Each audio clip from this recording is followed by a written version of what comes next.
ಕಬ್ಬಾಳಮ್ಮ ದೇವಸ್ಥಾನ ಇದೊಂದು ಪ್ರಾಚೀನ ಕಾಲದ ದೇಗುಲ ಎಂದೇ ಗುರುತಿಸಲಾಗಿದೆ.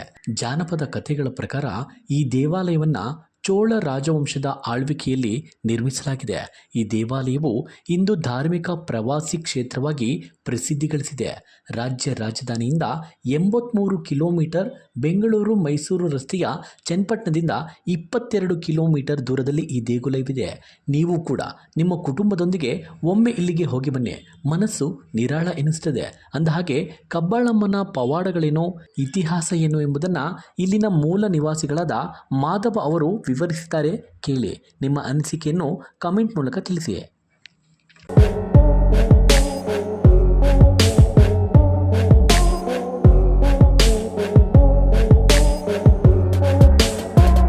ನಮಸ್ತೆ. ನಮಸ್ತೆ ಸರ್. ಸರ್, ತಮ್ಮ ಹೆಸರು ಸರ್? ಮಾಧವ. ಸರ್, ಈಗ ಕಬ್ಬಾಳ ದೇವಸ್ಥಾನಕ್ಕೆ ಕೇವಲ ಬೆಂಗಳೂರಲ್ಲ, ರಾಜ್ಯದ ಬೇರೆ ಬೇರೆ ಮೂಲಗಳಿಂದ ಬರ್ತಾ ಇರ್ತೀವಿ. ಸೊ ಕಬ್ಬಾಳ ಅಂದರೆ ಏನೋ ಒಂದು ಶಕ್ತಿ, ಒಂದು ಚೈತನ್ಯ ಸರ್. ಕಬ್ಬಾಳ ದೇವಸ್ಥಾನದ ಈ ಮೂಲ ವಿಗ್ರಹ ಮತ್ತು ಈಗಿರೋ ವಿಗ್ರಹ ಬಗ್ಗೆ ಸ್ವಲ್ಪ ತಿಳಿಸ್ಕೊಡಿ ಸರ್. ಮೂಲ ವಿಗ್ರಹ ಬಂದು ಅಮ್ಮನವ್ರು ಬಂದು ಮರದ್ದು ಬನ್ನಿ, ಇದು ಒಂದೇ ಮರ. ಒಂದೇ ಮರ ಮರದ್ದು ಬಂದು ಈಗ ದೇವಸ್ಥಾನ ಕನ್ಸ್ಟ್ರಕ್ಷನ್ ಮಾಡಿದ್ರೆ ಹಳೆಯ ಕಾಲದ ದೇವಸ್ಥಾನ ಆಯಿತು, ಚೋಳ ಕಾಲದ್ದು. ಅದು ಹೊಡೆದು ಕಟ್ಟಬೇಕಂದ್ರೆ ಏನು ಮಾಡಿದ್ರು, ಅದು ಒಂದು ಸ್ವಲ್ಪ ಕ್ರ್ಯಾಕ್ ಆಗಿತ್ತು. ಅದನ್ನ ಇವರು ದೇವಸ್ಥಾನ ಕಟ್ಟಿ ಓಪನ್ ಮಾಡೋ ಅದೇ ಇಡಬೇಕು ಅಂತ ಪ್ಲಾನ್ ಮಾಡಿದ್ರು. ಇದು ಕ್ರ್ಯಾಕ್ ಆಗೈತಲ್ಲ, ನಾಳೆ ದಿನ ಇನ್ನು ದೇವಸ್ಥಾನ ಮಾಡೋದು ಕಟ್ಟಕ್ಕಾಗಲ್ಲ, ಇನ್ನು ಕಟ್ಟಿದ ಮೇಲೆ ಅದನ್ನು ಚೇಂಜ್ ಮಾಡೋಣ ಅಂದ್ಬಿಟ್ಟು ತಾಯಿನ ಅದನ್ನ ತೆಗೆದು ಅದೇ ಸ್ಥಾನ ಏನಿದೆ ಅದೇ ಸ್ಥಾನದಲ್ಲಿ ಅದನ್ನ ವಿಗ್ರಹ ತೆಗೆದು ಇಲ್ಲೊಂದು ಹಳೆ ದೇವಸ್ಥಾನ ಇದೆ, ಸತ್ಯಮ್ಮನ ದೇವಸ್ಥಾನ, ಅಲ್ಲಿ ಇಟ್ಟಿದ್ವಿ ಟೆಂಪ್ರವರಿ. ಆವಾಗ ತಾಯಿ ಬಂದು ಆ ವಿಗ್ರಹ ತೆಗೆಗಂಟ 3-4 ಕಡೆ ಮಾಡಿಸಿದ್ರು ವಿಗ್ರಹ.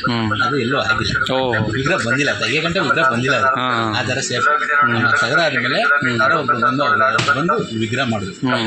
ಚನ್ನಪಟ್ಟಣದಲ್ಲಿ ಇದ್ದಾರೆ ಹರೀಶ್ ಅಂತ, ಅವ್ರು ಬಂದು ವಿಗ್ರಹ ಮಾಡಿದ್ರು. ಅಲ್ಲೇ ಕಾಟೆಲ್ಲ ವಿಗ್ರಹ ಮಾಡಿದ್ರು. ಈ ತಾಯಿ ಬಂದು ಏನಪ್ಪ ಅಂದರೆ, ಯಾವುದೋ ಕಾಲದಲ್ಲಿ ರಾಜರ ಕಾಲದಲ್ಲಿ ಕಳ್ಳ ಕೊಟ್ಟರು ಚಿನ್ನದೊಳಗೆ ಅವ್ರು ಈಗಿನ ಯಾವುದೋ ಕಾಲ ಇಲ್ಲಿ ಒಂದು 5-6 ಶತಮಾನ ಹಿಂದ್ಗಡೆ ಆ ಚಿನ್ನದ ವಿಗ್ರಹ ಹೊರಗಡೆ ಬಂದು ಅದಕ್ಕೆ ಮ್ಯಾಚ್ ಆಗಬೇಕು.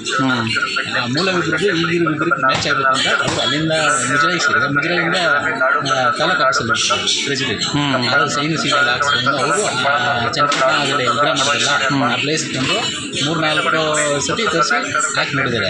ಆ ಅಪ್ಪನಿಗೆ ಚಿನ್ನದಿದೆ ಕಣ್ಮಿಡಿ ಅಂದರೆ ಚಿನ್ನದು ಆ ಕಣ್ಮಿಡಿ ಹಾಕ್ಬೇಕಂದ್ರೆ ಆ ಅಪ್ಪನಿಗೆ ಜ್ಞಾನ ತಪ್ಪು ಬಿದ್ದೋಗ್ಬಿಟ್ಟಿದ್ದಾನೆ.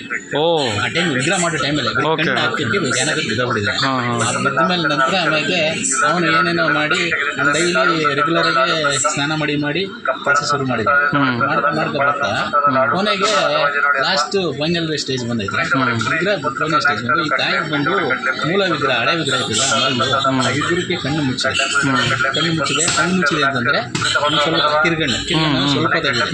ಈ ವಿಗ್ರಹ ಮಾಡೋದು ಕನಸಲ್ಲಿ ಬಂದು ಈ ತಾಯಿ ಒಂದು ದಿನ ನನಗೆ ಕಣ್ಣು ತೆಗೆಸ್ಬಿಟ್ಟು ನಾನು ಲೆಕ್ಕಾಚಾರ ಆಗ ಈ ಕಣ್ಣು ಓಪನ್ ನಾವು ಹೆಂಗೆ ನೋಡ್ತೀವಲ್ಲ ಅದೇ ಥರ ಓಪನ್ ಆಗಿದೆ.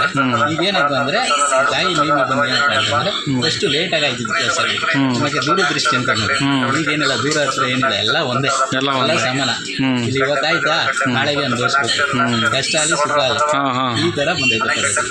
ಇಲ್ಲಿ ಬಂದು ತಾಯಿ ಬಂದು ತಮಿಳ್ನಾಡು ಅಂದರೆ ಕೊಂಗನಾಡು, ಅಲ್ಲಿಂದ ಬಂದು ಇಲ್ಲಿ ಸೇರಿದ್ರು.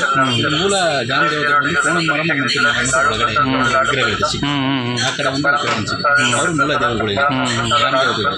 ಅವ್ರು ಬಂದಾಗ ಇಲ್ಲಿಂದ ಬರಬೇಕಂದ್ರೆ ತಾಯಿ ಬಂದು ಇಲ್ಲಿ ನೆಲೆಗೊಂಡ್ಬೇಕಂದ್ರೆ ಒಂದು ದಿವಸ ಮಳೆ ಬರ್ತಾ ಇದೆ. ಅಲ್ಲಿ ಮಂಟಪದಲ್ಲಿ ಜಾಗ ಕೇಳ್ತಾರೆ.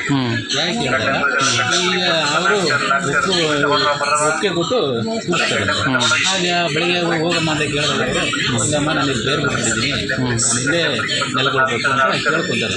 ಆ ಗ್ರಾಮ ದೇವತೆಗಳು ನೀವು ಮೇಲೆ ನಂಗೆ ಯಾರು ಪೂಜೆ ಮಾಡ್ತಾರೆ ಅಂತ ಅವ್ರಿಗೆ ಕೇಳಿದಾಗ ಬರೀ ಪೂಜೆ ಎಲ್ಲ ನಿಮಗಿರಲಿ, ಬರೀ ವೆಜ್ ಅಂದರೆ ಸಿಹಿ ಪೂಜೆ, ಈ ತೆಂಬಿಟ್ಟು ಅರ್ಜಿ ಮತ್ತು ಈ ಕಜ್ಜಾಯ ಸಿಹಿಯನ್ನ ಈ ಥರದ್ದು ನಮಗಿರಲಿ ಅಂದ್ಬಿಟ್ಟು ಇದು ಮಾಡಿಕೊಂಡು ಅವ್ರಿಗೆ ಬರೀ ಪೂಜೆ ಕೋಳಿ ಮರಿ ಏನು ಹೊಡಿತಾರೆ, ಮರನು ಮಂತ್ರ ಮರಿ ಕಬ್ಬಳಮ್ಮ ಹೆಸರು ಅಷ್ಟೇ. ಓ ಕಬ್ಬಾಳಮ್ಮನ ಕಬ್ಬಳಮ್ಮನ ಹೆಸರು ವೆಜ್ ಕಬ್ಬಳಮ್ಮ. Okay okay. ಕೋಣದ ಮರಮ ಮಂತ್ರ ಮರಮ ಒಳಗಡೆ ಇರಲಿಲ್ಲ, ನಾನ್ ವೆಜ್. ಕೆಲವು ಜನಗಳು ಗೊತ್ತಿಲ್ಲ ಕಬ್ಬಳಮ್ಮ ನಾನ್ ವೆಜ್ ಮಾಡ್ತಾರೆ ಅಂತ ತಿಳ್ಕೊಂಡ್ಬಿಟ್ಟಿದ್ದಾರೆ. ಇದು ಬಂದು ಈ ಥರ. ಓಕೆ ಸರ್, ಬಿಸ್ಲಮ್ಮಂದು ಕತೆ ಹೇಳಿ ಸರ್. ಬಿಸ್ಲಮ್ಮ ಅನ್ನೋದು ಸರ್, ಬಿಸ್ಲಮ್ಮ ಬಂದು ತಾಯಿ ತಂಗಿ, ಅವರು ಇಲ್ಲಿ ಹುಣಸನಳ್ಳಿ ಅಂತ ಅಲ್ಲಿ ನೆಲೆಗೊಂಡಿದ್ದಾರೆ. ಅವ್ರಿಗೆ 7 ಜನ ಮಕ್ಕಳಿದ್ರು.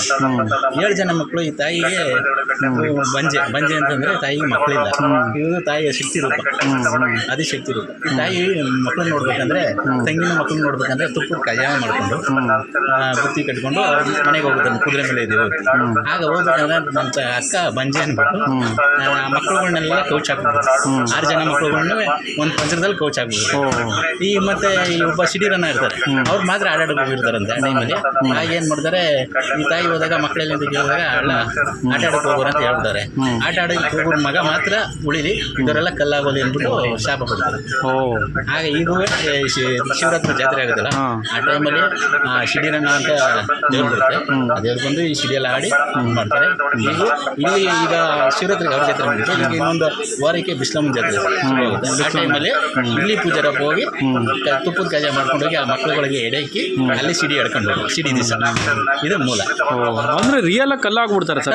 ಕಲ್ಲು ಆಲ್ರೆಡಿ ಇದೆ ಅಲ್ಲಿ ಇದೆಯಲ್ಲ, ಅದು ಅದೇನೇ ಅಂದ್ರೆ ಅಪಾರ ಶಕ್ತಿ ಇರುವಂಥ ದೇವಸ್ಥಾನ ಅಲ್ವಾ ಸರ್ ಇದು? Thank you so much sir.